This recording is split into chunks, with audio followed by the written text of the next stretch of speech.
and friends in the morning with Miss So I'm outside. Miss Tony and Rockstone Trills. I ain't never scared. And I go to the water, Dr. Berry, and carry the road. Remix. Let's run around. I ain't never scared. Hey, I ain't never scared. Hey, I ain't never scared. Hey, Jopper, Roger, I ain't never scared. Hey, never scared. Hey. That's how we starting out this morning. Because it's Rockstone Trail.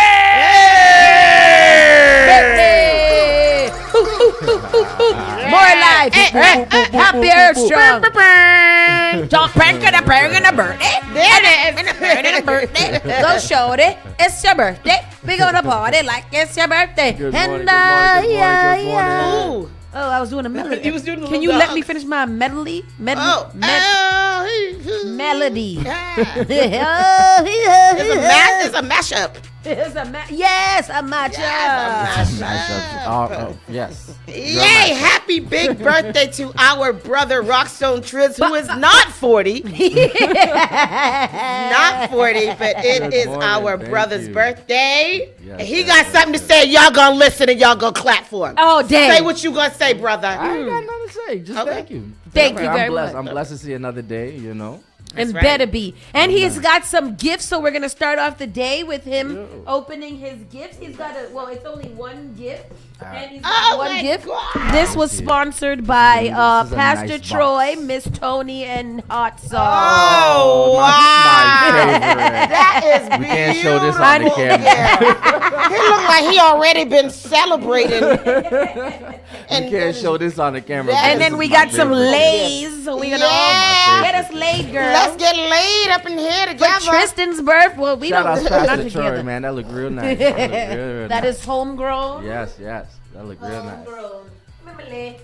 Thank you very much. I took the And green he's one. got a hat that I figured that he wouldn't wear, but we could Because perch it I up like there. I did this That- wrong that because I gonna put it mess over. up Because my- I knew he's not even a team player like that to put on his hat. That gonna mess up my outfit. That's gonna mess up my outfit. It matches. It matches. It do. Him looking nice, boy. I know that's a nice sweatshirt. That's a That's nice hat there, Tristan. How I look. I didn't want it look because good. two things. It looked like, back in the day when they had the dunce hat. so tall. Was y'all even around back in those days? No, and neither were you, so I don't know where you come from. Either. Okay, I'm back. All right. I be pressing buttons. I be pursing buttons. So yeah, we're gonna have a great. Oh, where's your thing? Where's the other thing? He has a button on. Oh, he's got the button on. Oh, yeah, I got the He's button. got his Mhm, button on, so everybody could know that it's his birthday and give him dollars. Yes. Oh, that's When it. you- Yeah. when you see hit the him, boy, I tell you. Put a little pin, a little dollar, not even a dollar. Put a little five. I don't think didn't they stop the dollar or something like that? Oh, it's the penny. It's the penny. I don't know. Y'all can hit the birthday fund. I'm gonna send my cash out. Yeah. Yeah. Yeah. Okay. You gotta And pin that it. is the birthday fund. You gotta pin it under your pin. Yeah, so that encourages other people. Yes. To, It is do hot the in here. same. It is actually hot in here. Yes, it is. It is very hot. Did the damn heat stay on again? I think it did because last night when I was in here getting my nails done.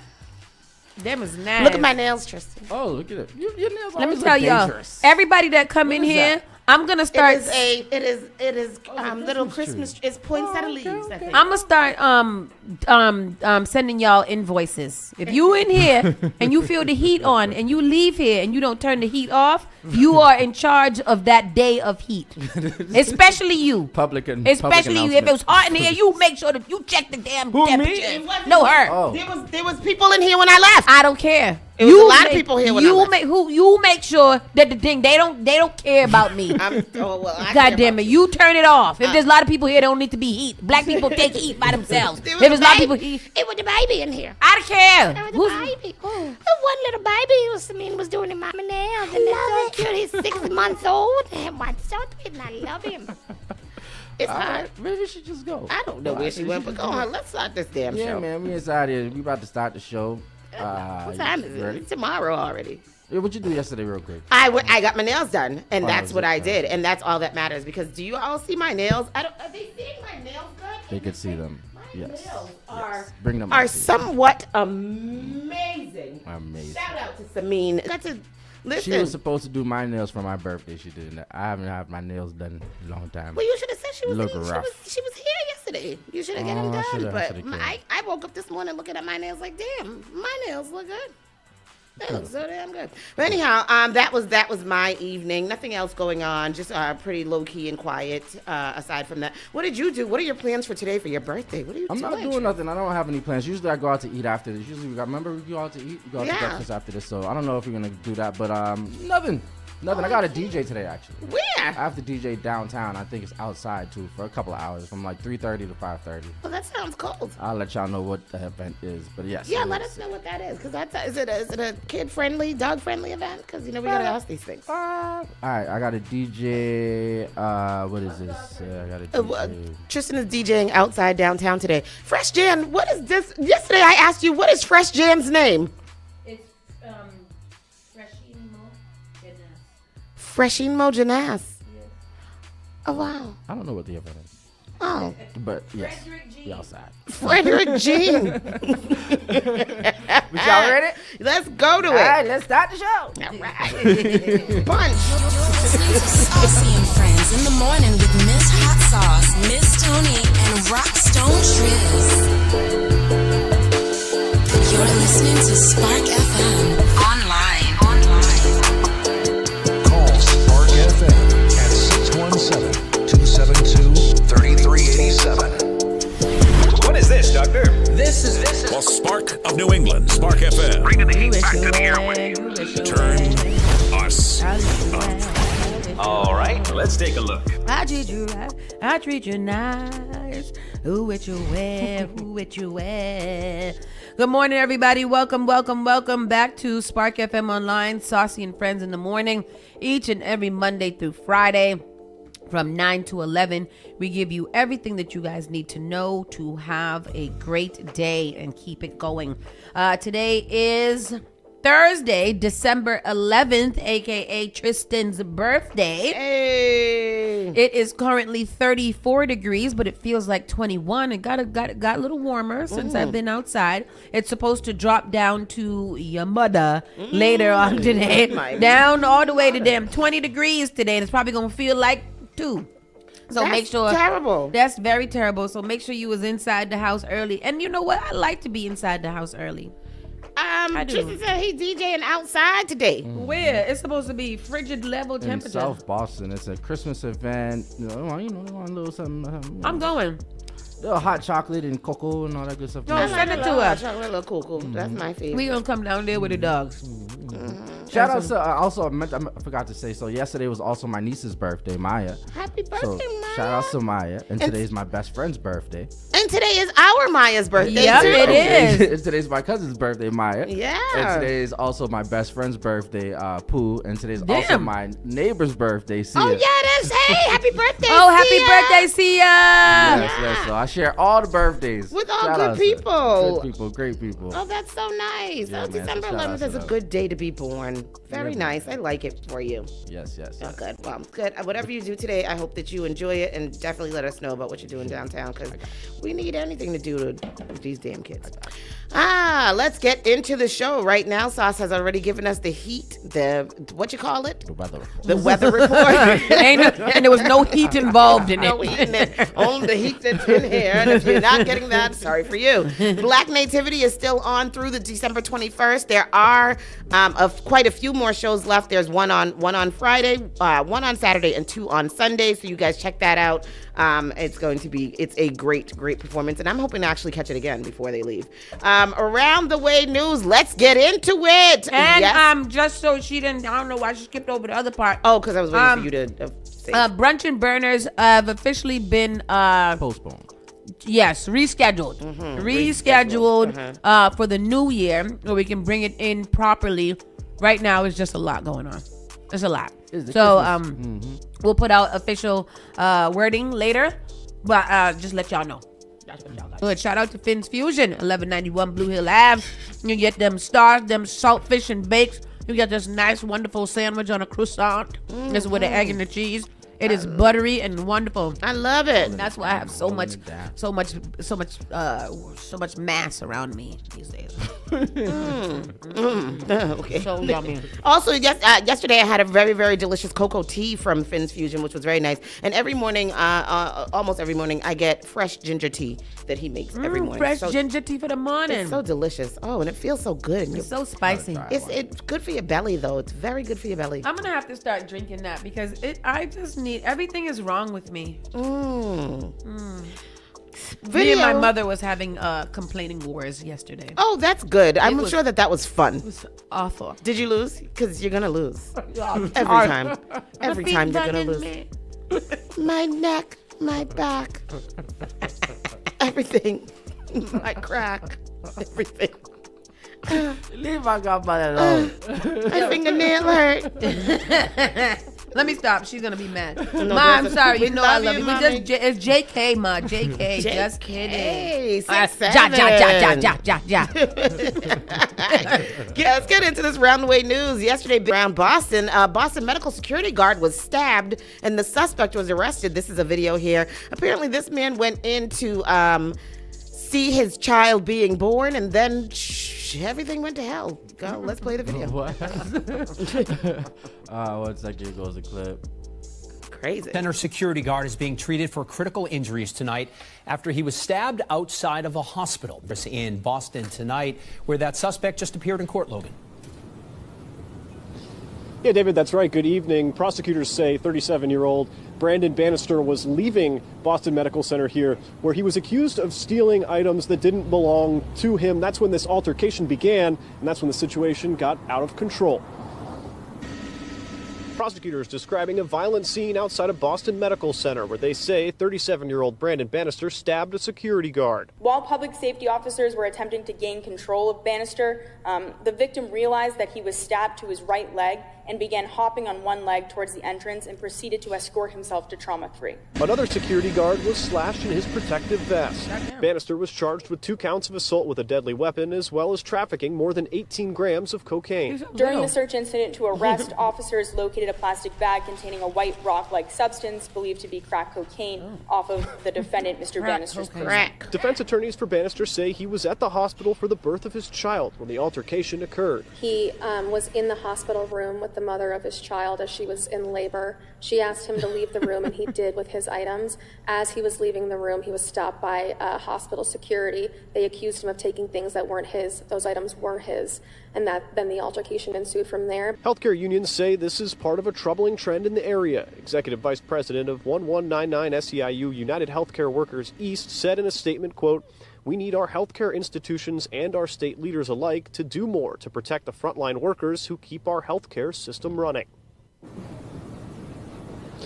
Now, Bannister is being held on $50,000 bail and is expected to be back in court next month. For now, reporting live in Boston, I'm Logan Hall, WBC Your News. baby mama is in the hospital giving birth to your big-headed child, and you outside causing a ruckus with the security guys. Stabbing people with crack. You stabbing people with the crack while your baby is being born into the world. Like, what is wrong with you? Like, I don't want to have no more children because I don't want to have no more children, but also I don't want to bring nobody into this world when the world is acting crazy at the hospital. Exactly. I can't even be alive right before my daddy is embarrassing me. What we gonna tell this child about his birth story? Come on now, that's Daddy not got nice. arrested, couldn't see you for the first 10 years of your life for trying to attempted murder somebody. Why daddy in jail for trying to murder somebody as I was pushing you the out? day you were born, son. Freaking loser. Let me shut up before you come stab me. City Council calls for more transparency from the Wu administration about school closures. So, we're gearing up for school closure time now. Yes. And frustrated families are being left in the dark about how Boston makes decisions. Quick question, quick segue.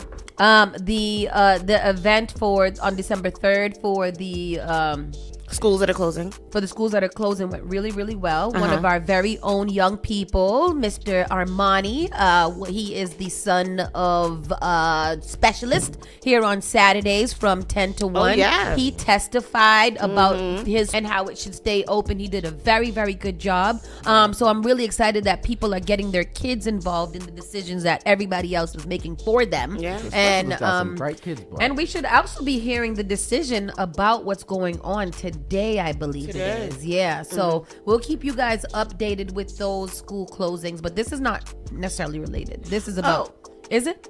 No, I don't know. I don't know now, because now that you said that, I think it is about what you said. Let's go read it. I don't think it's about what I said. The Boston City Council voted unanimously Wednesday to call for more transparency from the Wu administration in Boston Public Schools in regarding ongoing efforts to close schools and consolidate the BPS system. You were very right. I thought it was about winter. There are many allies of Mayor Michelle Wu on the City Council, and the body has occasionally faced criticism for falling in line too easily with the mayor's agenda.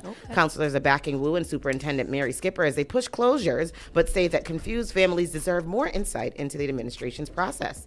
The closures and mergers are necessary due to the decreasing enrollment in BPS and the fact that many schools need significant upgrades. With too many schools and not enough students in each of them, disparities are growing, officials say. The school committee is currently weighing a proposal to close 3 schools, including 2 small high schools in Dorchester and Hyde Park, and a vote is scheduled for next You want to know what's weird about this?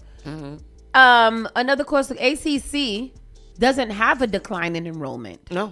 So I'm wondering why they chose. So you're gonna close a school that is fully stocked because you want to add some more students to a different type of school to make sure that there's enough students in that other school. Yeah. Maybe you should close the schools that have low enrollment. That's what I'm thinking. And well, I mean, I guess it's different because a smaller school can easily integrate into a bigger school and cause more students. Yeah, but then that changes the whole mission of that school in particular. Exactly. And that's how I feel about that school in particular. Yeah. Like, especially that one, I'm wondering why they targeted a school that's not, that leave them alone. That's making good progress with their students. It's really just a good place. Councilor Julia Mejia, the lead sponsor of the resolution, said that she hopes the school committee delays its upcoming vote. In general, Mejia says residents have not received enough information about transition plans for students and staff when a school is recommended for closure. There needs to be a publicly accessible master plan that outlines long-term enrollment projections, building needs, construction plans, and which schools may be slated to close, she said. Mejia took issue with the families learning about school closures through social media or news reports instead of directly from BPS leaders themselves. And that's what we know from the people who were here from ACC. They said they learned about it at the same time we did. As a BPS graduate, a BPS mom, and a BPS agitator, I think it's time for us to really start stepping up on behalf of the families that we serve and holding BPS accountable, she said. So that is, something that we are definitely following. This is a very, very long article that you guys can check out on your own to get the rest of the tweets, but that's the gist of it. More than 130 students are out sick after a suspected norovirus outbreak at a Massachusetts school. Boy, I tell you. This happened in Malden, I believe, right? Yeah. And 130 students. I think they shut down the school for today. More than 130 students were sick. It's a video. Sorry.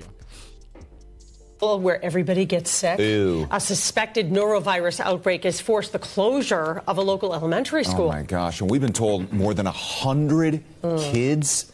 Staff as well are ill. WBZ Samantha Cheney live in Medford with the efforts to tamp down this spread. Sam? Yeah, Chris. Well, it all comes after Medford superintendent told us that yesterday 130 students called out sick, and we're told even more students and staff members who were actually inside of the school yesterday started reporting that they were having an upset stomach. Now, today they say they're closing the school so that a professional company can come in and do a deep clean while the Medford Board of Health examines equipment inside of the school's cafeteria and tries to figure out exactly what may have caused what appears to now be a potential norovirus outbreak here. The virus is commonly called the stomach flu, and doctors say it is contagious, and it can include symptoms like nausea, vomiting, diarrhea, fever, headaches, and body aches. Now, we're told that these symptoms, they are fierce, and they come on fast, as quickly as up to 12 hours after being exposed. So health officials, they say that the best way to actually avoid spreading this virus is to ditch the hand sanitizer. They say that's not effective leave here and to wash your hands for at least 20 seconds with soap and water. Live here in Medford, I'm Samantha Cheney, WBZ News. Good reminders there, Samantha. Thanks. Oh, have you ever been at a school where everybody gets sick? What's going on here? Imagine that. Everybody just gets sick at the same one gets sick and then everybody it looks like a bunch of throw up and diarrhea. Yeah, all the bathrooms full. You know, the neurovirus is the cruise ship virus, and it spreads very quickly once it gets started, and that's what happens on the cruise ships. One person gets it, and then it just because there's so much. Yeah. So it's I think they did close down the school today to try to like clean it out or something like that to see what would do. But imagine 130 students out crazy. in one day. Boston invests $650,000 to boost college readiness for local middle school students. The city of Boston has announced a $650,000 investment to support college readiness programs for local youth. The funding comes from the city's fiscal year 2025 operating budget. It will be distributed as youth college readiness grants to 7 nonprofit organizations, and the grants focus on 7th and 8th grade students to help them prepare for higher education and future careers. That ain't enough money. It's not for them. Yeah. But it's something. But it's not for them to go to college. It's to invest in programs to help them prepare to go to college. Oh, good. Yeah. So little college readiness, SAT prep, things like that. I think they've already selected the places that it's going to. It's only a few places. So it's the Apprentice Learning, Boston Chinatown Neighborhood Center, Building Bridges, EV Kids Inc., Squash Busters, and the Boston Higher Education Resource Center. So they'll be distributing the funds amongst those people. Oh, good for them. Yesterday, the prosecution rested in the Brian Walsh murder trial. Oh, let's get into it. Yeah, so that is a court video there talking about what happened yesterday in that trial. The prosecution was like, we said what we said. The prosecution in the murder trial of Brian Walsh, the Cohasset man accused of killing his wife Anna Walsh on New Year's Day, the 2023, rested its case on Wednesday after a key witness took the stand. Jem Mutlu, one of the last people to see Anna alive, was called to testify when jurors returned to Norfolk District Court in Dedham at 10 a.m. for day 8 of the trial. Here's the clip. Right here. Please. Oh. I don't think you took it off of the unmute. Mutlu is a friend of the couple who attended their New Year's Eve party. Prosecutors say the people at the gathering were among the last to see Anna before she vanished. After Mutlu's emotional testimony concluded, the Commonwealth continued calling witnesses. Now here's the thing, you had a whole party, and after the party, he did have a whole party. Tell me that. They had a party. The man Mutlu had pictures of like them just all at his house. So she house. went to go visit him, and then he came to their house and celebrated.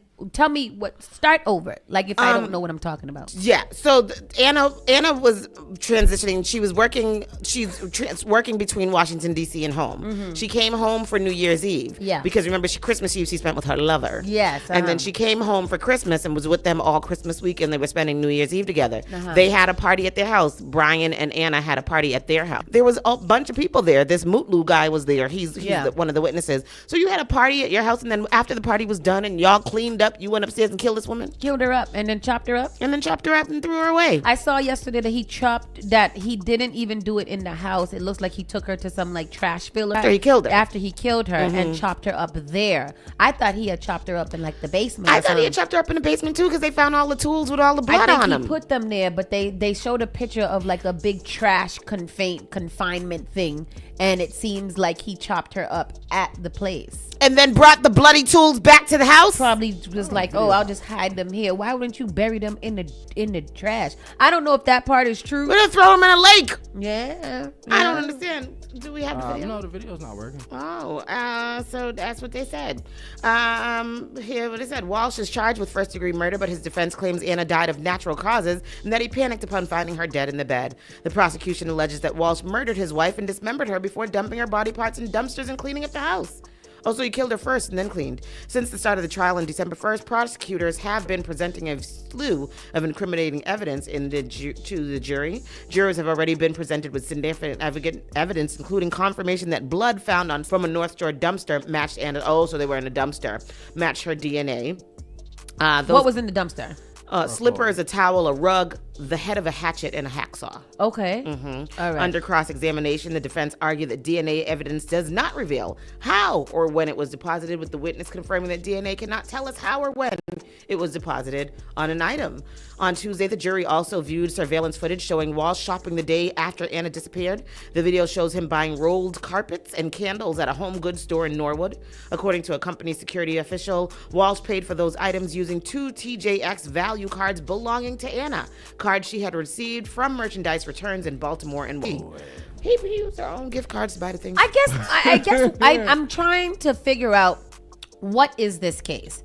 The defense has a case because there's no body, so they can't really say. Yeah. This is all just them piecing things around a non-body. Yep. They're clearly never going to find the body at this point. But he pled guilty to dismembering her. This is what I don't understand. So you find her dead in the bed, and you don't want to be blamed for her death, even though there was nothing for her to be murdered about. You were in the bed with her, or you maybe slept on the couch. You came up and you found her dead. Remember, you kicked her off the bed first. Pushed her because you didn't think that she was alive. So then when you kicked her off the bed, because we'll go with the kick, I like that. When you kicked her off the bed, you didn't immediately panic and say, maybe I should call the ambulance to see if she's alive. You said, I'm going to instead chop her body up, dismember it, and then put it in different places, and then go out and tell people she's missing. And then I am going to agree that I chopped her body up and sent it away, but I won't, like, if you didn't do the murder, why don't you say I found her dead? Yeah. Because he's crazy. Okay. And then that's the thing, is that he's just crazy. Like, there's no way that he's not crazy, because all of that is just crazy. Yeah. Yeah. So prosecutors played a video on Monday, recorded on January 1st, about 15 hours after Anna disappeared, showing Walsh outside a Swampscott liquor store throwing away a trash bag. The liquor store owner was like, I know Brian. He's here all the time. That is Brian throwing away that trash bag. Minutes later, Walsh was seen at a Lowe's in Danvers wearing a black face mask and blue gloves, spending more than $460 on cleaning supplies and tools. You couldn't have been so sad about your wife's death that you did not commit and you don't want to go to jail for, to go and spend $400 into making her body disappear. Yeah. 3 days later, he was recorded at a Lowe's in Weymouth with a child, possibly his son, buying a trash can. Blood evidence in the home on the tools. Investigators discovered blood in the basement. The baby don't even know that he's going to get a trash can to put the mommy in. And can you imagine when he gets older and he knows about this thing, and he'd be like, you took me to get the trash can to put mommy in. That boy is going to be a murderer. Yeah. Yeah. Investigators discovered blood in the basement, on the basement stairs, and on the support beam. Jurors also saw a knife recovered from a kitchen cabinet above the refrigerator, which Massachusetts State Police had blood on it. The jury was also shown blood-stained tools, including a hacksaw, hammer, hatchet, and hedge pruners, which prosecutors say were found in the dumpster near Walsh's Cohasset apartment complex. Walsh has been accused of using those items to dismember Anna's body. Look at the things there with all the blood on them. There's pictures of all the things right there. There's I think I've seen them the on hammer and the hacksaw and all the things, and the hatchet and the ratchet. And look at his bloody slippers. A state medical examiner testified that without Anna's body, he cannot determine the cause or manner of death. I think that you can determine, though, that even if she wasn't dead, she's dead now, because he said that he cut up her body. Yes, and that means that you didn't tell authorities of anything that happened. You know, I just feel like we're wasting a lot of my tax-paying money on this trial, when he should be exiled into the nearest abyss of hell. Oh, I'm going to go back and read this article, because this article has all the rundown about everything that's going on. So I'm going to go read that. Text that to me. Yes. Boston Gen Zers react to prescription drug known as Ozempic for alcohol. So now they have this new pill that you can take so that you don't consume too much alcohol or drugs. It's getting crazy. It's getting crazy out here. But you know what? There's obviously a need for certain things, because it's getting crazy out here. So now they have the Ozempic for alcohol. An end of TPS for Haitians. Key hearing set for next Tuesday in Boston. What is TPS? the possible zone. And that's a Z. The federal court in Massachusetts will review one of the most significant immigration cases of 2025. Haitian Americans United, Inc. versus Trump will be heard by the U.S. District Court for the District of Massachusetts, generating significant concern among Haitians and Venezuelan communities nationwide. Filed on March 3rd of 2025, the lawsuit directly challenges President Donald J. Trump, the Department of Homeland Security, and Secretary Kristi Noem. A coalition of community organizations and immigrant rights advocates, including Haitian Americans United, Inc., the Venezuelan Association of Massachusetts, the Undocu Black Network, Inc., and several individuals brought the case. The complaint was amended after the Trump administration ended temporary protected status, TPS, for Haitians in November. The litigation center of the Trump administration's decision to end TPS for thousands of Haitian and Venezuelan nationals, many of whom have legally resided in the United States for over a decade. Plaintiffs argue that the decision was not based on an objective assessment of humanitarian conditions, but instead on discriminatory factors. The complaint alleges that the TPS termination was motivated by racial and xenophobic bias. What does xenophobic mean? I hear it all the time. I'm not sure what it means. Particularly influenced by President Trump's public statements about immigrants from Haiti and Venezuela. Plaintiffs claim these views led to policy decisions that violate the equal protection principles of the Fifth Amendment. Xenophobic describes prejudice, hatred, or fear of people from other countries. He definitely got that. He's definitely xenophobic. Unless they are white, then he is no longer xenophobic. We're going to get into that in the national news, but this MFer is different. He's cracked right down the middle. Different. He is a ass crack. Yeah. That's what I hate him. What else do we have here? Let me see where we at. Homicide survivors. I don't know what happened there. What did y'all do here? Oh, I don't know what that is. Who did that? I'm not sure what that is. Oh. 4 deaths at Suffolk County Jail. Families demand answers. That got mixed up with another story, but that's fine. 3 people died this summer while incarcerated at Suffolk County House of Correction. On September 17th, 47-year-old Carl Chuck Rabwan was the 4th person to die recently while incarcerated at the jail. The jail reported that Rabwan was found unresponsive in his cell and emergency medical services were not able to revive him. He was only taken into custody the day before. This latest death was met with protests outside the jail on September 24th and October 1st. So this article is, who put that in? Is it old? I did. Yeah, it's from October of 2021. Okay, so somebody had just posted this and I saw it, but in just keeping that story that we talked about earlier this week about the young man KB dying in Suffolk County Jail, and the conversation, I'm pretty sure it was ongoing, but it is now, steaming up with this last death. So we'll put this in the comment section if you guys want to read about the history of Suffolk County Jail and what it needs to be doing in terms of reformation. That's terrible. I know someone that is a CEO at the Suffolk County Jail, and he wasn't there that day, but that's crazy. That's crazy. Homicide survivors find comfort, solidarity, and support at the DA's annual breakfast. So I guess the DA has an annual breakfast for homicide families. That's nice. Very nice. Matthews Arena is to be demolished, making way for a new recreation complex. So Matthews Arena is the complex at Northeastern where everything was. They're going to knock that down and build it back up. I wonder what they get. That's going to be nice, huh? Northeastern has some really, really nice structures over there by where they are. I was driving by there the other day and I was like, first of all, where'd they find space to put all of these buildings in this one field? There's mad buildings in that one field. And anyhow, it's nice. So that's going to be nice. Mass DSCF missed the warning and a girl suffered chronic neglect before death, a report says. So this was also a big story, local story yesterday. A new report from the Massachusetts Office of the Child Advocate reveals critical gaps in the child protection practices following the death of 4-year-old Azella Ortiz of Worcester, whose case officials say underscores systemic issues within the Massachusetts Department of Children and families. Azella was found unresponsive in a Seaver Street apartment on October 15th of 2024 and was later pronounced dead. Her siblings, ages 6 and 2, were discovered severely malnourished and injured. The Office of the Chief Medical Examiner ruled Azella's death a homicide caused by multiple blunt force injuries. Golly, her father, Francisco Ortiz, is currently jailed and facing charges including murder and child abuse. Worcester investigators say when they responded to a 911 call in October of 2024, they found Azella lying on the floor, cold to the touch, with feces covering parts of her body. Jesus. Her father allegedly told police Azella fell from a table, but investigators say her injuries were consistent with a 2-story fall. What, did he throw her out the window?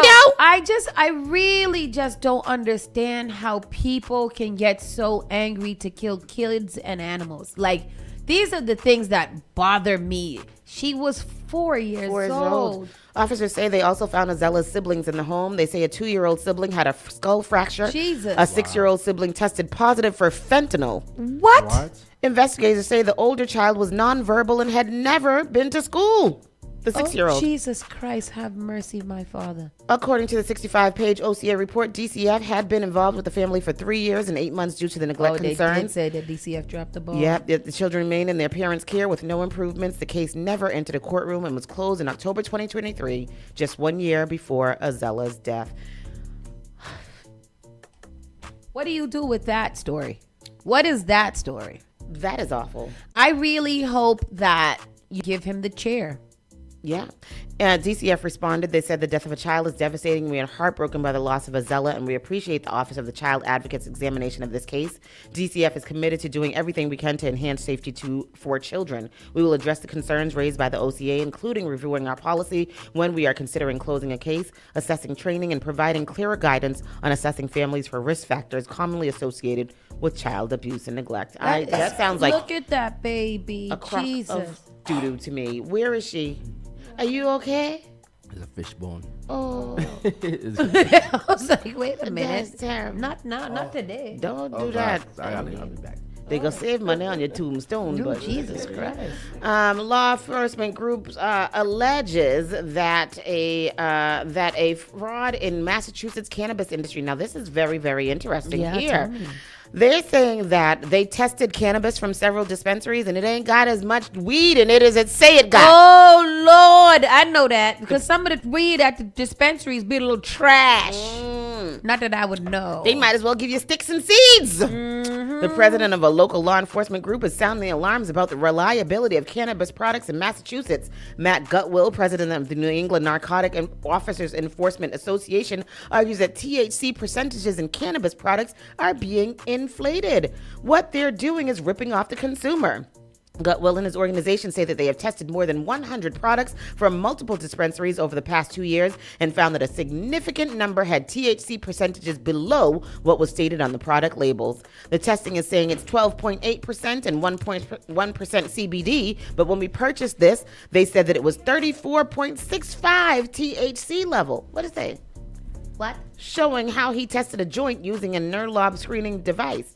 Gutwill argues that the THC inflation is a symptom of a larger problem, a lack of oversight by state regulators of cannabis testing products. Oh, it got more weed in it than it say it got. Then that's not a bad thing, everybody. This is no news to listen to. We don't need to fix anything. Put more weed in it. Oh, no, lie. Oh, lie. Jesus, you have me excited. The label said it's 34.65. Uh-huh. But then the test is saying it's only 12.8. Oh, no. That's... And 1% CBD. That is that's significantly less. That's deception. That is, and then this is the problem. Then people got to smoke more weed to get to the where they need to go, and then y'all want to say that people is too high. They got some this deception. They selling you 33% weed and it's only testing at 12%. It's only testing at it. Y'all got to look at that because that's crazy. That is crazy because that's how I go to the dispensary to look at. I look at the percentage. I don't know what the terpenes or the perpenes is, but I look at the percentage. The percentage is high and it said hybrid. I'm gonna get high off of it if I was a smoker. What did you? Oh, I have it there. Okay, there. Am I allowed to be a smoker? I mean, everybody knows. Okay. My family knows. Yeah. Really? I thought it was incognito. I thought it was my greatest sneakers. Baby, you look tired. Oh, you're so tired. You came upstairs. You came downstairs. You went upstairs. Come back down looking tired. You must have had a long day. Just now when you went upstairs. Just now. Everybody knows. A Boston iced tea party aims to take down tyranny by throwing ice into the Boston Harbor. That's what I'm talking about. Y'all, but this is the kind of protest that I'm talking about. Y'all got to go back to 1876 or whenever that was that y'all did the things that you did. Bostonians have always refused to bow down, and we have been a voice for the nation. Katie Dirks, a member of Boston's Individuals Leadership Council, said in honor of the Boston Tea Party's 252nd anniversary next week, local activist groups are calling for the Boston protests as an act of resistance against immigration arrests and what they have described as tyranny. Have you guys ever sat and read the history or the story of the Boston Tea Party? Mm-hmm. I think, yeah. It's very not what we thought it was. But they did it in the wintertime? They did, like, it was supposed to be an act of rebellion, but it was an act of rebellion for the white people who wasn't getting their fair share of what they wanted to do. It wasn't like they was fighting for the rights of everyday Americans. They was fighting for the rights to be more rich. Taxes. Yeah. It's ridiculous. Massachusetts. Did you read this story? Waitress Riley Turner arrested after... Yeah, it's right there. Oh, okay. In the blue. Go ahead, read it. Waitress Riley Turner arrested after sprinting down the street and confronting zero-tip couple with their own receipt. Yeah. Boston police arrested 24-year-old Riley Turner after she sprinted half a block down the street chasing a couple who had left a $0 tip on a $142 dinner bill. And as she should have. And she should have, and I don't know why they arrested her. They shouldn't have arrested her. They should have arrested them. According to onlookers, Riley grabbed the receipt, ran outside, and caught up to the couple as they tried to cross the street. She slammed the receipt against the man's chest and yelled, "You owe me more than a signature."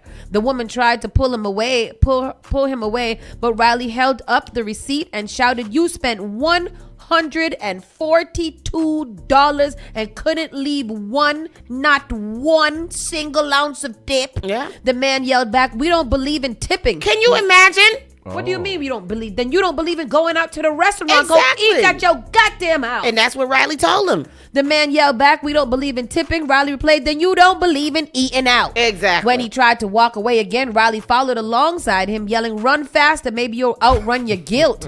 Yeah. Police arrived to break up the argument and arrested Riley for harassment and disturbing the peace, and she was taken to the squad car. She yelled, "Tip your servers or cook your own food." And Riley, I think Riley is 100% correct. Yeah. She is 100% correct, Yeah. and she should be. She needs to have a party or something like that. I want her on a T-shirt. Yes. Yeah. Tip your waitress. Free Riley, free my man. Free Riley, yeah. You know what? That happened to our family one time. Ooh, did it? We didn't leave no tip? No, the waitress felt like there was not enough tip left. And it was a whole bunch of us when we had went to one of those Disney World trips. And you know, we used to be diesel going on them Disney World trips. And she felt that there was not enough tip left on the thing. And she came right out of the restaurant after And we us. gave her more, didn't we? I don't think we did. I think she realized that there was a mob outside. There was a 20 of us. And she was like, "I'm going to go back inside." But it definitely happened. But you can't tell me that I didn't leave enough tip. But to leave no tip at all, we don't believe in tipping. On a $145 bill? Right. That's right. crazy. And people say that tipping is optional. I hear that. Like tipping is optional. You don't have to pay. If they didn't do good service, you don't leave them any tip. But come on now. You can't do that. $147. If they were awful, don't leave a tip. But if you complain to the manager or something. Yeah, if they did their job, Yep. I think because they actually brought your food out and served you the food, Yep. that you should feel inclined, even if it's $10, even if that's all you got. You got a little $7. I be feeling bad when I go to the nail salon and I don't got a full $5. And I think that people supposed to tip more than $5, but I ain't. You're not. Nail salon tips it's only like 10%. Oh, Yeah. okay. That sounds better. 2, you know who ain't getting no tip from me though? That little bitch at the Scorpion Bar and in that place over there, what's called at the Grand. She ain't never gonna get no tip from me. And I wish I knew that it was her when I went to go get my drink. And I shouldn't have had her serve me because I can't stand stand that little one. And I hope somebody shares this with her. The little small one with the dark hair, and I can't stand her. And she ain't never getting no tip. And she ain't get no tip for me either. She don't mess with my sister. She don't get no tip for me. No tip for you. Well. Everybody else can get tips. Though. You know what I do like too? I went to a bar the other night. I don't know which bar it was, and it was a bar, and I ordered a drink. The bar at where we went for the substation. And when they gave us the tip, it wasn't no ridiculous. It was tip based on what tips should be for a drink. Yeah. And so I was like, I really appreciate that. And in that case, I gave the highest amount, because I think they went up to like 20%. I gave the highest amount because don't tell me that a bar tip is the same as a food tip. As a food tip, it's not. So and I will always tip $2. Yeah. That's what it's $2 per drink. That's what it is. It's $2 per drink. You stood it right here in front of me and put the juice in the cup. You don't get $5 off of a beer. If I order a beer and you just pour it into the cup, you're not gonna get no tip. Because I could have done that myself. You could have put the cup and the beer right here and poured my beer. So. Anyhow, that's what I got to say.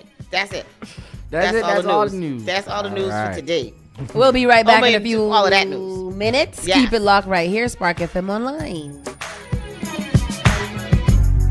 You're listening to Saucy and Friends in the morning with Miss Hot Sauce, Miss Tony, and Rockstone Triz. I'm gonna give you to the count of 3 to get your lousy, flying, slow down, 4-flushing. The People Station.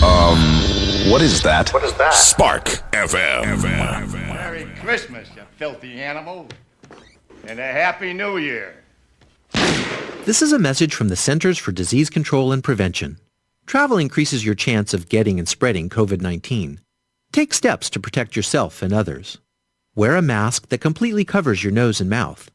Masks are required on planes, buses, trains, and other forms of public transportation traveling into, within, or outside of the U.S. and in U.S. transportation hubs such as airports and stations.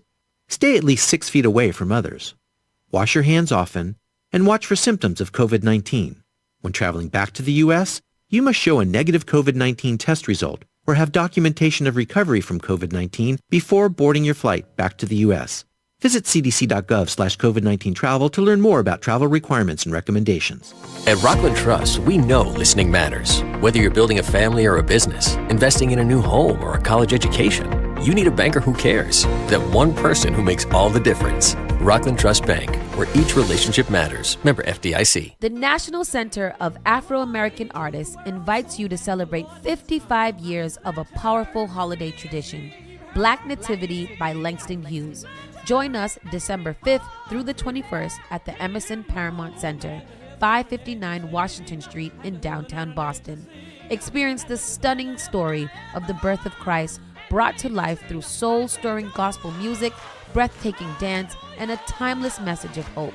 See Black Nativity and Chris feel the same again.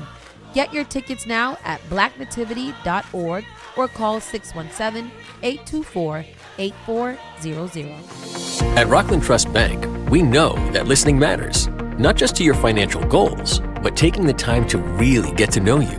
Whether you're building a family or a business, investing in a new home or a college tuition, planning your finances for the next 30 days or the next 30 years, our experienced bankers will listen, not just to provide advice and resources, but to foster a relationship that truly matters. Rockland Trust Bank, where each relationship matters. Member FDIC. Finally Home is a must-read step-by-step guide that will equip any first-time homebuyer with the knowledge they need to confidently make informed decisions. This book provides answers in simple and clear terms to most, if not all, of the questions you may have about credit, home ownership, and generational wealth. Finally Home equips the reader with the confidence to be engaged with the home buying process without feeling vulnerable or exploited. Tailor-Made Real Estate Easy is not just a catchy hashtag. It is real estate agent and radio personality Taylor Andre's goal. A goal to simplify one of the most challenging processes you will go through as an adult. A goal to educate you properly on credit and teach you the strategies to finding the home of your dream. It is not just a good book or an easy read. It is the secret to a seamless home buying experience.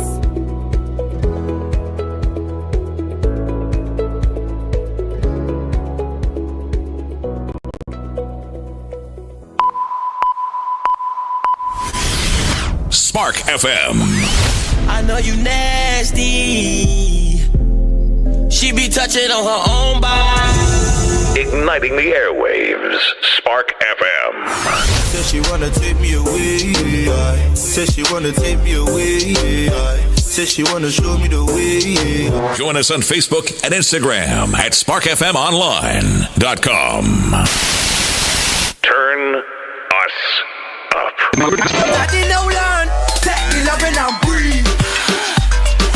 Spark FM. Oh, we're back. We're back. In the building, in the studio. Yes, we are. Yes. Golly, there's a lot of stories in here. Why? There is. Where? I can't even find the national news.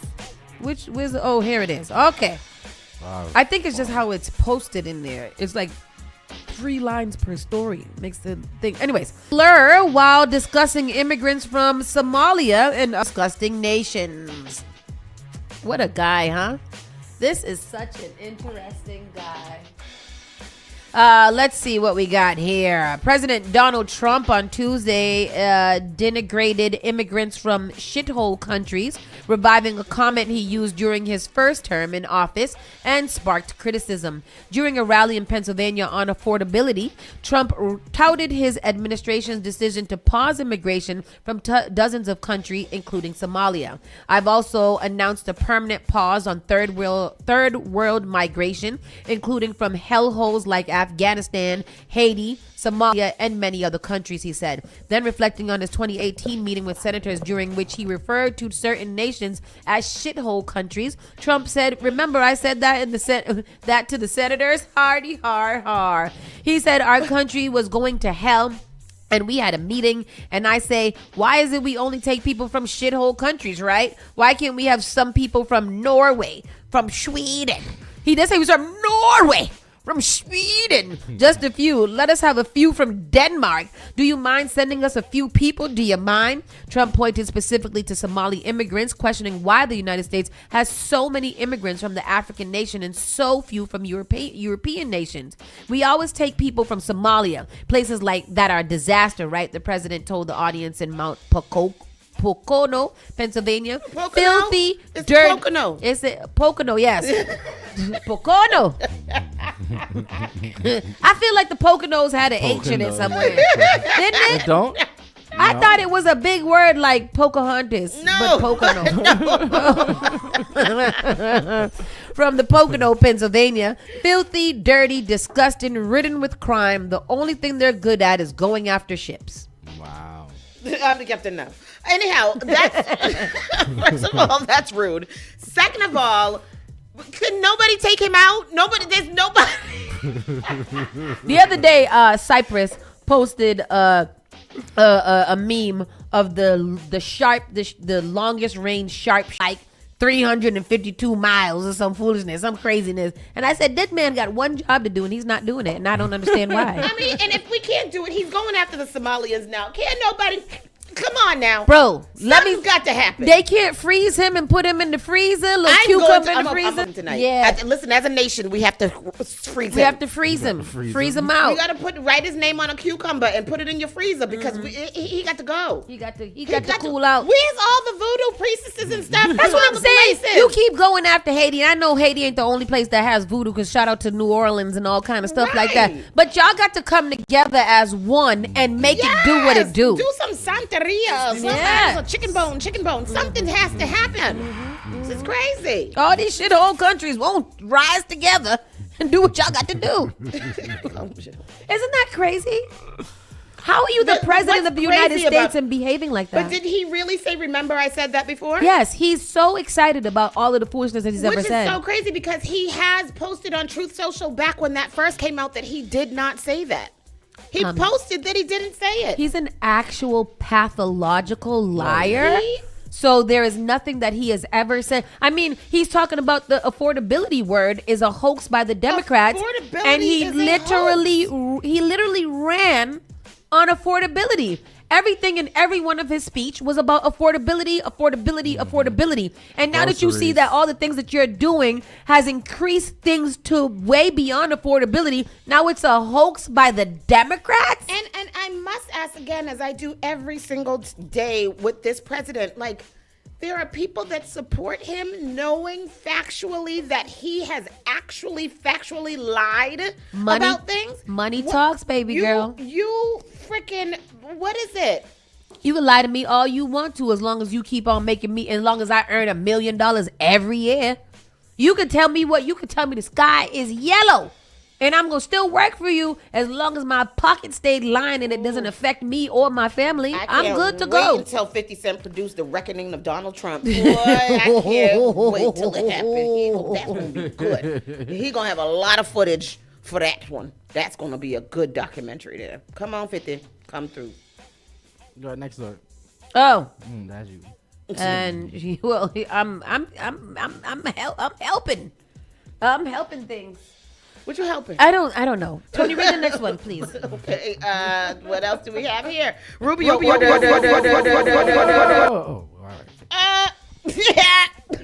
orders the State Department to change memo font, citing DEI. He wants the font of a memo to be changed because of DEI.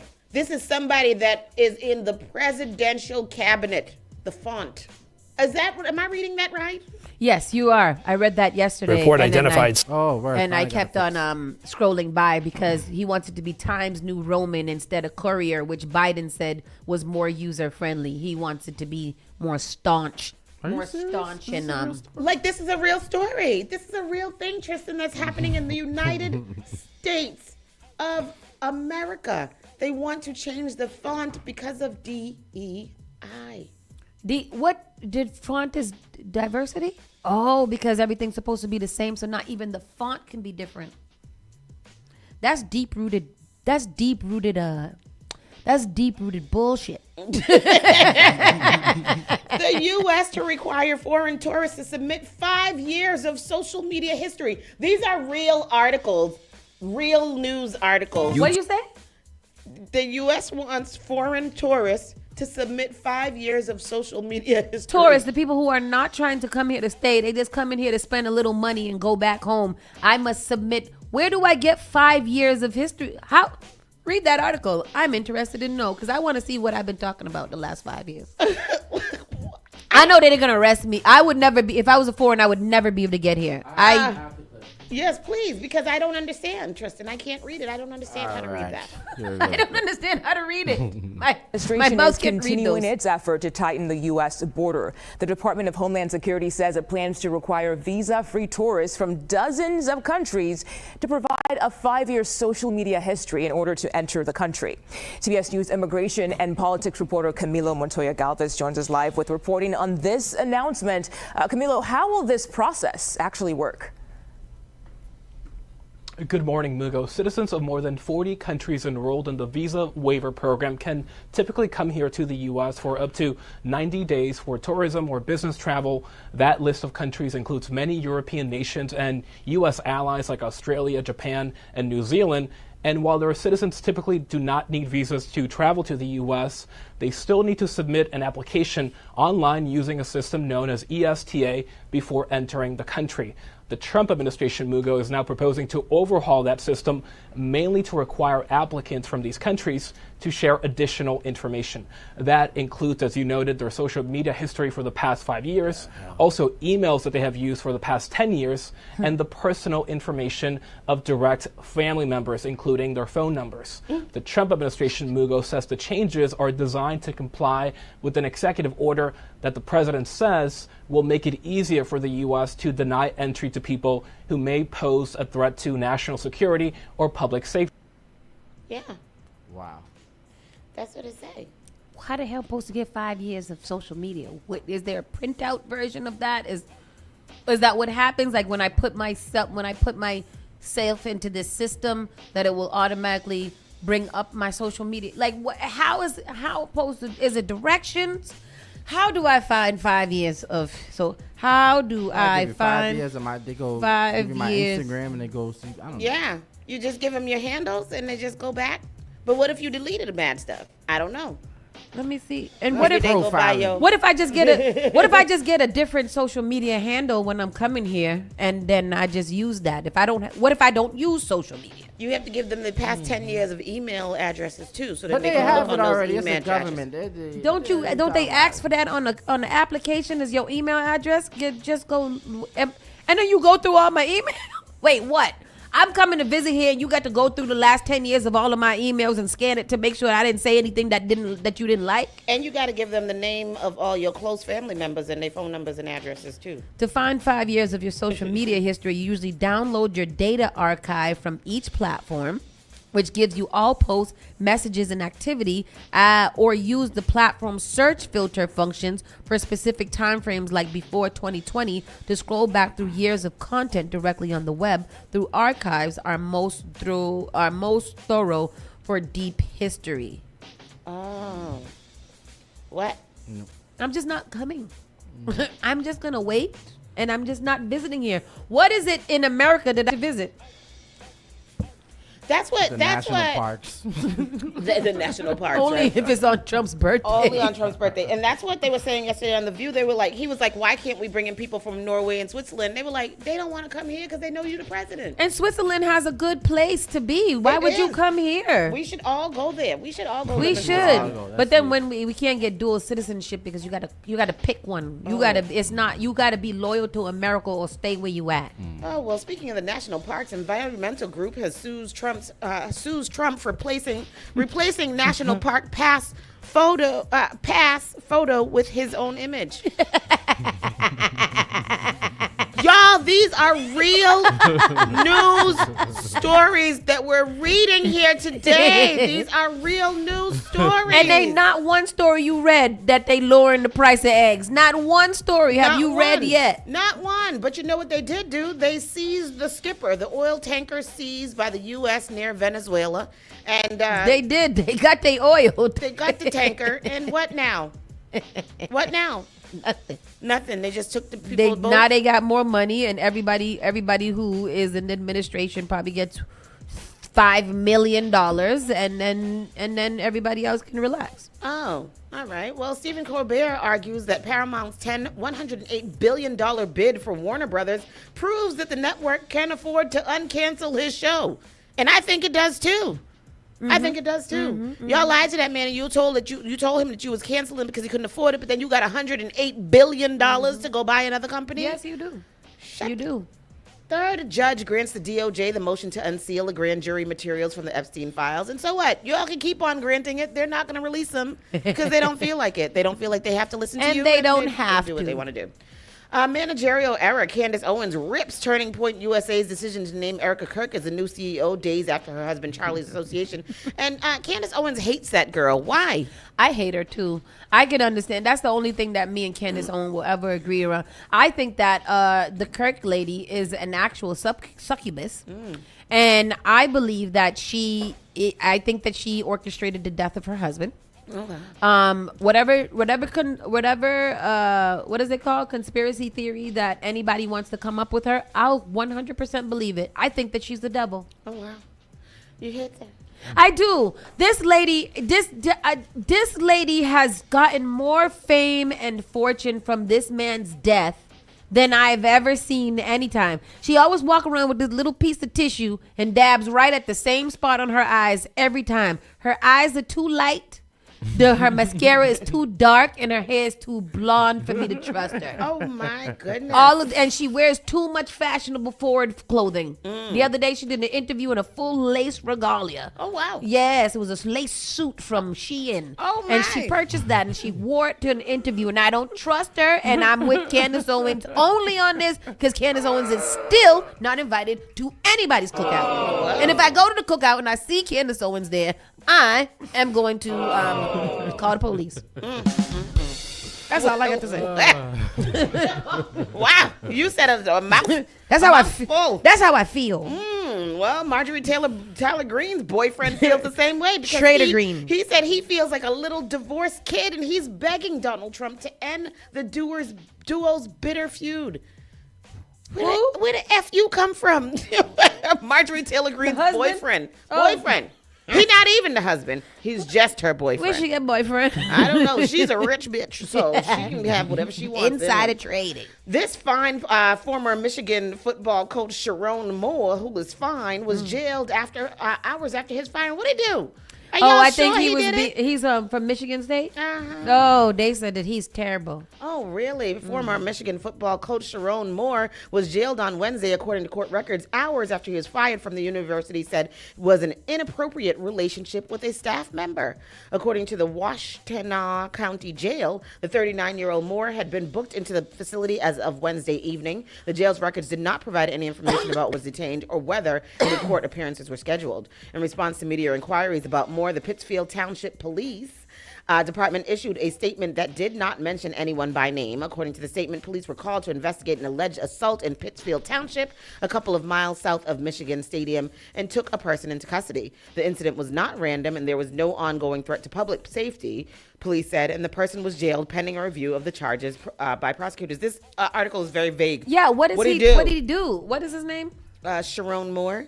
Given the nature of the allegations, the need to maintain the integrity of the investigation and its current status at this time, we are prohibited from releasing additional details. Michigan said it fired Moore for cause after finding evidence of his relationship with another staffer. He was having sex with a staffer. Ending an up and down tenure that saw the Wolverines take a step back on the field after winning the national championship and getting punished by the NCAA. Why was it inappropriate? Was she underage or something? What, you're not? I think you're not supposed. He's key. That's what I said. Golly. This fine former football coach. He should inappropriate staff with me. It wouldn't be inappropriate if he was with me. Or maybe it might be. I don't know. Anyhow, none of the things is working. This one's not working either. Which one? The volume. Oh, Yeah, okay. Go to the clip right here. Oh, his salary was $5.5 Them is now releasing a million. statement tonight saying that Moore was found to be engaged in an inappropriate relationship with a staff member. But now we've learned he's been detained by police, is now in jail, and could face potential charges. News Channel 3's Nate Brown joining us live in the studio. And Nate, this news is making big waves across the world of sports. Yeah, that's right, guys. The line between the world inside the confines of Michigan Stadium and outside, they're no longer blurred. They're shattered as the latest news of former Michigan coach Sharon Moore has come to light. Although what we know for certain at this time, still somewhat minimal, but just into our newsroom, it has been confirmed that Moore has been booked in the Washtenaw County Jail. Moore was detained by police in Saline, later turned over to the Pittsfield Township Police Department. Saline PD released a statement to ESPN stating that they assisted in locating and detaining Moore before turning him over to PTPD for investigation into potential charges. Those potential charges remain unknown at this time. Moore was fired Wednesday afternoon following a brief 2-year stint as Michigan's head coach, compiling a 16-8 record and a win in the ReliaQuest Bowl following a run as the Wolverines offensive coordinator under Jim Harbaugh. Michigan Athletic Director Warden Manuel issued a statement after the firing saying that he was terminated with cause effective immediately. He goes on to say, quote, following a university investigation, credible evidence was found that Coach Moore engaged in an inappropriate relationship with a staff member. This conduct constitutes a clear violation of university policy and you maintain zero tolerance for such behavior. Manuel named Biff Poggi interim head coach as the team prepares for the Cheez-It Citrus Bowl set to take place on New Year's Eve Day. Poggi was acting head coach for a pair. Oh, this boy was the head coach? Yeah, he was the super head coach. Oh, wow. Yeah. Two things. Schneider says that there are rumors that there is a rumor that his recruiter got pregnant and he threatened her and himself with a knife. He's married? No. So if you got, why are you so mad? Oh, got the woman pregnant, then paid for the abortion. And she didn't do it? I wasn't paid. You could pay me for the abortion if you want to. I'm not doing it. If you'd have paid me for an abortion, I would go get my nails done so quick. It's not even. And then I want $5 million payment. Yeah. And then I'll think about it then. But his salary is $5.5 million a year. Exactly. That's why I want 1 year's worth of salary from my child. If not, then I'm having it, and you're gonna have to give me more years of salary for my child. Oh, because he's arrested, they don't have to pay his $15 million termination. Oh no, that's messed up. You don't mess up that way. First, you having sex with you got a big salary. You could find somebody outside of your staff to have the sex with. You can find multiple people outside of your staff to have the sex with. Here I am. I don't understand why you would do that. You would risk that, then get in trouble, get arrested, and lose your $15 million. You would have to fire me, and I'll sit in my house, wait for my money. Sheesh. I'm going to sit in my house and wait for my money. After I get my money, then I'll punch somebody in the face. Yeah. All right? Then I'll threaten somebody with a knife. but I'm not gonna get. I'm You're not gonna arrest me before my $15 million. Shit. That's something. And the check got to clear. It can't be in the mail or nothing. It can't be pending. Mm-hmm. It got to be ready. And I got to use a little bit of it at the gas station just to make sure it's there for real. Oh my goodness. Australian leader defends social media ban as teens flaunt workarounds. So there's a ban on social media for teens in Australia. Good. There should be a ban for teens here. Right. No, but then how, if there's a ban on social media, then how Donald Trump gonna spread all his lies and stuff? Good. He needs to be banned from social media. Remember when he did get banned from Twitter that one time? I love that. That was my favorite time on Twitter. I've never been on Twitter. But anyway, I've been there, but I ain't, it's not my thing. More people are using GoFundMe to help with basic necessities and annual report fines. And that is true. People are on Twitter like, I need a new couch. Can you please GoFundMe? I need a new couch. Are people paying for it? Are people GoFunding people?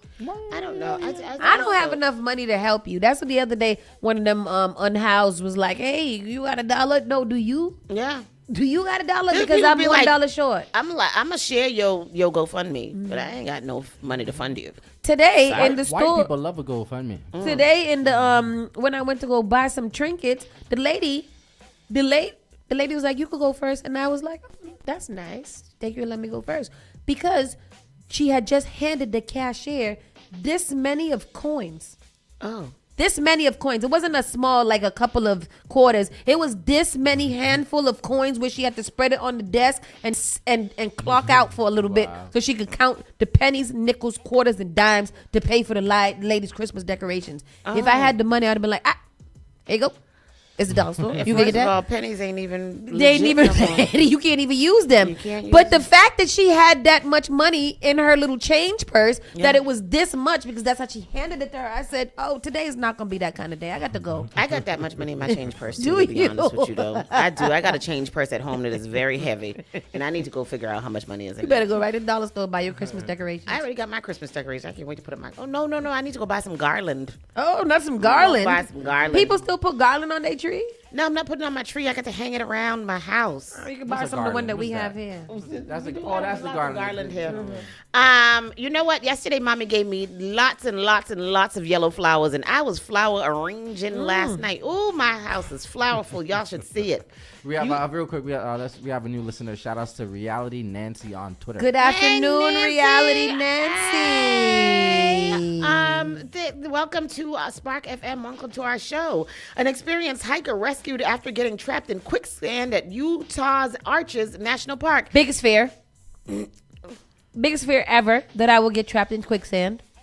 I ain't never been nowhere near quicksand, but or a national park. No, especially not on Donald Trump Day. But that's how I feel. Yeah.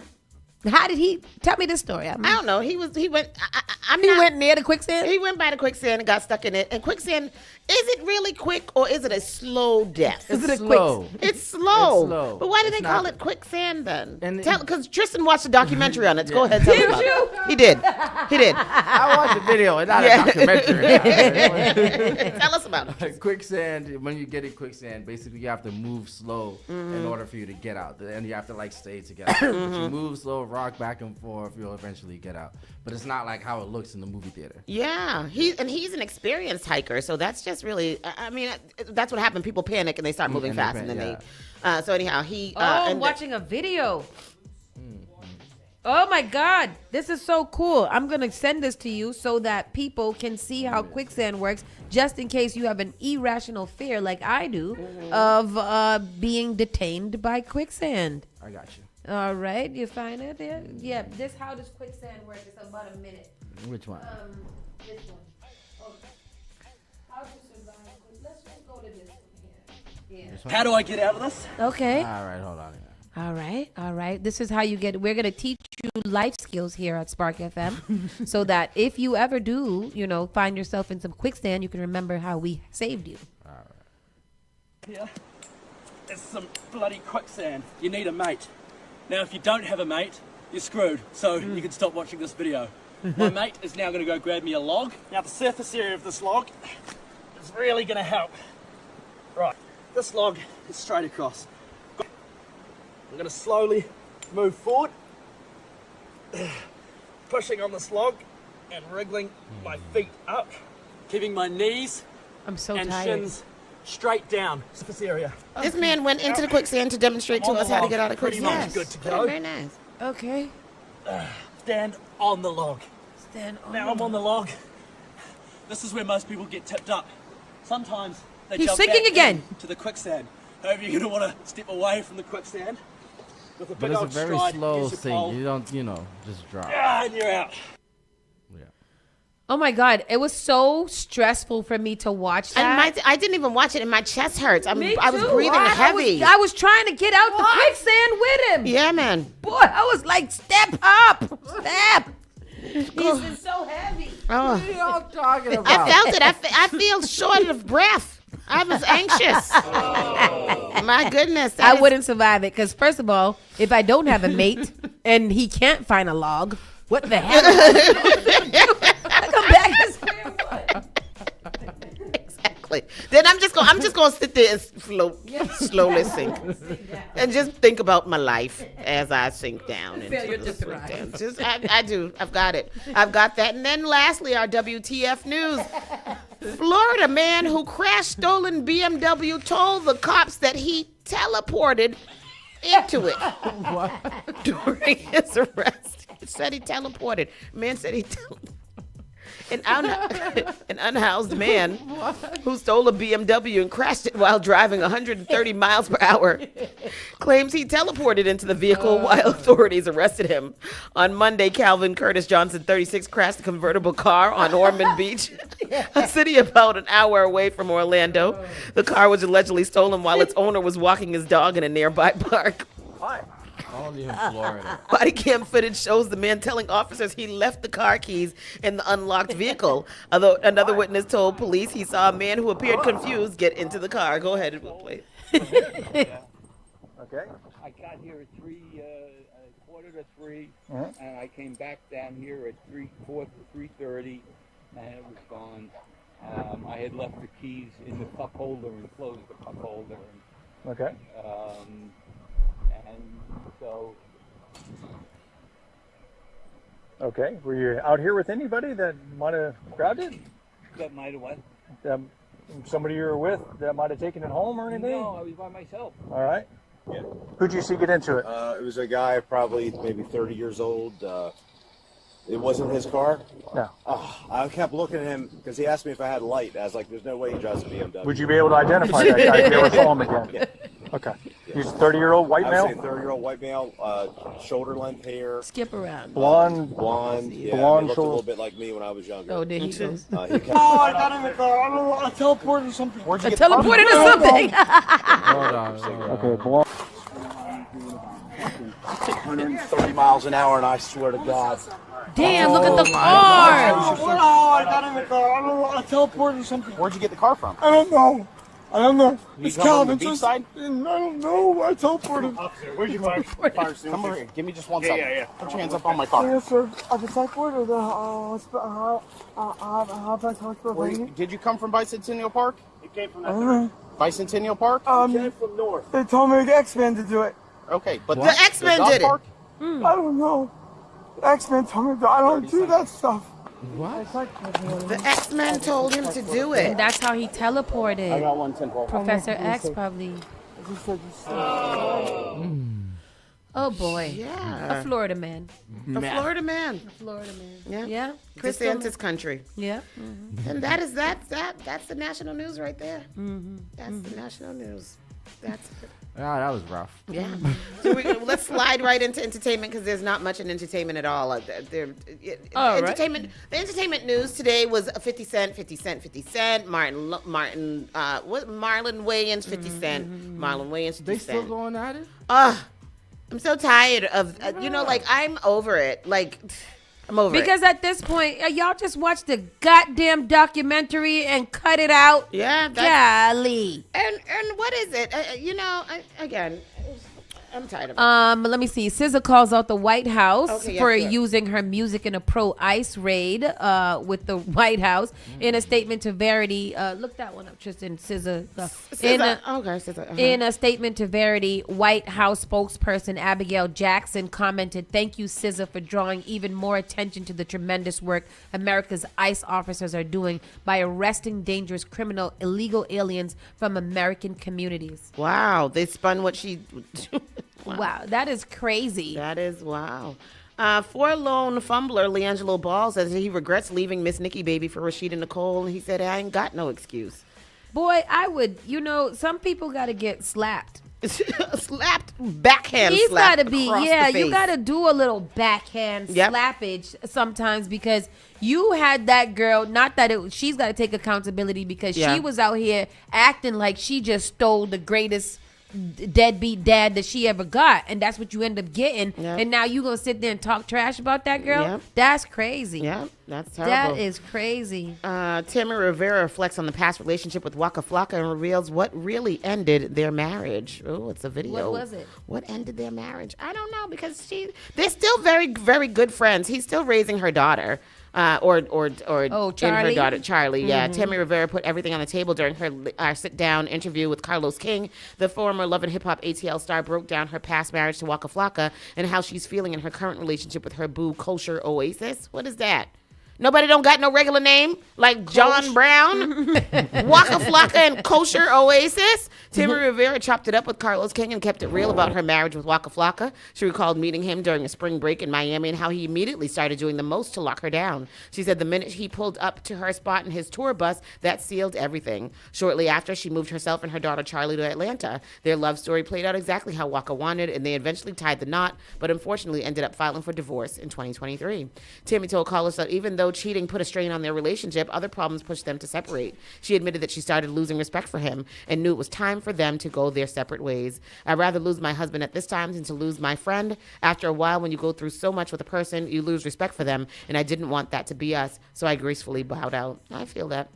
Timmy said Waka eventually cut out the cheating and really tried to make things work, but she never healed. Still, she chose to stay, but sticking around only made her resent him. Now she's come to terms with their relationship and admitted she thinks their time just ran its course. As for where she and Waka now stand, Timmy said they're in a good place now. She said they still talk, and when they wrapped up their divorce, they both thanked each other for the memories and the effort they put into their relationship. That's beautiful. I love that. I love that. Good for them. Boy, I tell you, that's not. I mean, Waka Flocka is heavy MAGA too, so I don't care about him. Is too. he? Oh, Yes, he is. He is. He's I'm a heavy, sorry to hear and he's that, been that Waka. way since 2016. He's always been about that life. But Waka Flocka stays out of trouble, huh? No, he don't rap no more. Yeah, he don't really do anything, so he don't really got no trouble to get into. Oh, okay. So that's where that stands. That's good. I heard that Trump pardoned NBA YoungBoy. Is that true? I think that was a while ago. Oh, it was a while ago. Yeah. Oh, okay, because I saw that today. Him and Kodak Black. Oh. Rod Wave's agent reveals an upcoming documentary that he's getting $2 million per show and doing it without a promoter. Wasn't Rod Wave just in trouble the other day for something? For something. What was it? He It did was something that he did the other Who day. even is he? Who? Rod Wave. Oh, Rod Wave. He's a rapper. Well, he raps. Street runner. Street run. Oh, yeah, that one. I ain't never heard that before in my life, Tristan. That sounds like Anita Baker. Emo raps? Oh. Uh-huh. Oh, just sad. Not even emo. Just sad. tonight. Oh. Look so loud. I don't like him. I don't like him. I don't like him or his music. I don't want it. No. I was trying to see if we missed anything, and did you all know, we haven't talked about it, that Massacre and Tommy Lee were in a diss track back and forth. Really? What's that called? Massacre, the Clash? Yeah, Clash. They've been going at it for the last week. I believe that. Wait, Massacre is a male or female? A male. No, And he's in. Who's the Tommy dancehall Lee? artist. Tommy Lee is another dancehall artist. Oh, I thought it was the girl from Love and Hip Hop. You talking about Masika? No, the girl Tommy from Love and Hip Hop. But that's what I would have said, Masika and Tommy. Yeah, well, because that's exactly who I thought you were talking about. The But people it's from not. Love and Hip Hop. Okay. I wonder if they got their names from these Jamaicans. Is they the same names, right? Yeah. Tommy Lee is he's the guy that a lot of people are like a lot of the dancehall artists are modeling themselves after. Okay, because then if you told me something about Tommy Lee and dancehall, I would have thought about the guy that promotes the parties here. Nah, he's the Who's first that? gothic dancehall artist. Oh, Jim Tom. No. Tommy Lee, Jim Tom, same thing. Yeah, they've been releasing songs. Yeah, they've been going back and forth for the last week. Been watching Star Martin and DJ Tyrone go back and forth about it. So that's how I've been following it. But it's been going on for some time. I don't know what started it and what's the problem, but that is what it is. Oh wow! So it's like Drake, Kendrick Lamar type beef. Yeah. Oh wow. Buju Banton calls out wholeness. I don't see the Prime Minister giving out one blood cleat. What did Prime Minister didn't? What bleed cleat he didn't give out? Buju Banton gave a short and spicy performance at Rise and Toast party where he called out the Prime Minister. I like a Rise and Toast in Miami. That is nice. We went to that, right? Yeah, we did. Right? Yeah. Where he called out the Prime Minister and continues the saga about packages being stolen by authorities. Banton, who is known supporter of the People's National Party, used the occasion to respond to a speech he heard from Prime Minister Honorable Honorable Andrew Holness regarding videos of various people handing out care packages to those in need. So the let me get into my American bag because I can't do the Jamaican too well. So the Prime Minister of Jamaica, said that I saw a video with people that give away all kind of things, with people who was giving away all kinds of things to Jamaican people. But I'm in America, and all now I don't see the Prime, and all now he does not see the Prime Minister giving out one. Up until now, he has not seen one Prime Minister give out one blood clot thing. So the Prime Minister of Jamaica said, into some video with people that do all kind of things with Jamaican people. But I'm an American and I don't see the Prime Minister giving out one blood clot. I see this is signal. I see Shaggy. I see Sean Paul. I see Usain Bolt. Usain Bolt. That's Usain Bolt.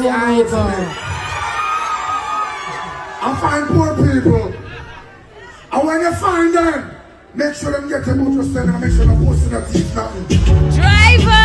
Lord of mercy. Hey! Lord of mercy. Everybody worry and put up your hand. Yes! Yes! Hey! Pull up. Money pull up. Damn, I missed the whole message because I was just waiting for the driver to drop. That's terrible. Jacure victim breaks silence. Him could have killed me. He could have killed me. I will never forget what he did. I will never forget what he did. Oh my God. You don't like my translation? Wow.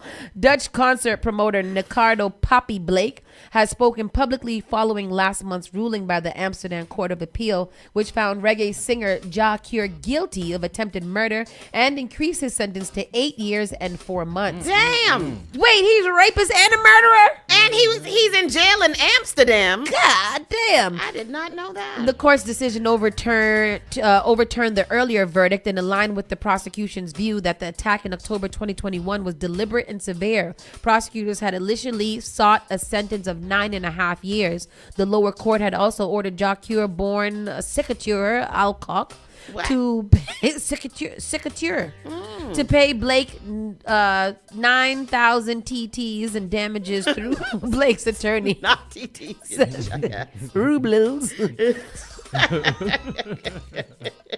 Gold doubloons.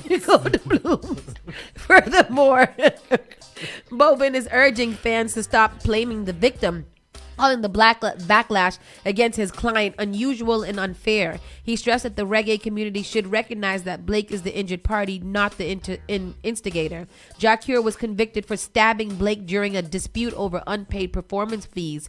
CCTV footage captured the confrontation in Dam Square, footage which was later shown to the court. The Court of Appeal detained extensive internal injuries, including damage to Blake's stomach and retroperitoneal area. Damn, not the What's that, his- retroperitoneum. What's that? His booty hole? It sounds like a booty hole. Followed by major surgery and additional medical procedures. Despite the severity of the attack, Blake says he has forgiven the artiste, but the experience is far from forgotten because me is a God-fearing youth.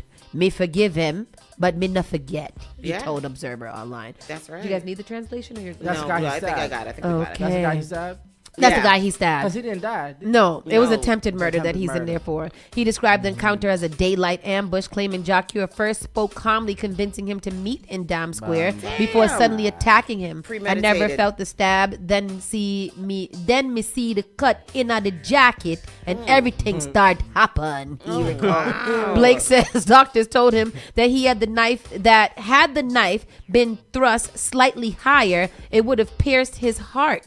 He could have killed me. I will never forget what he did, he added. Nothing that he and the singer can never be friends. Can I ask a question though? Sure. Jacure, what did you think? you didn't want to just punch him in the face? You Yeah. went there to kill the man? I see why.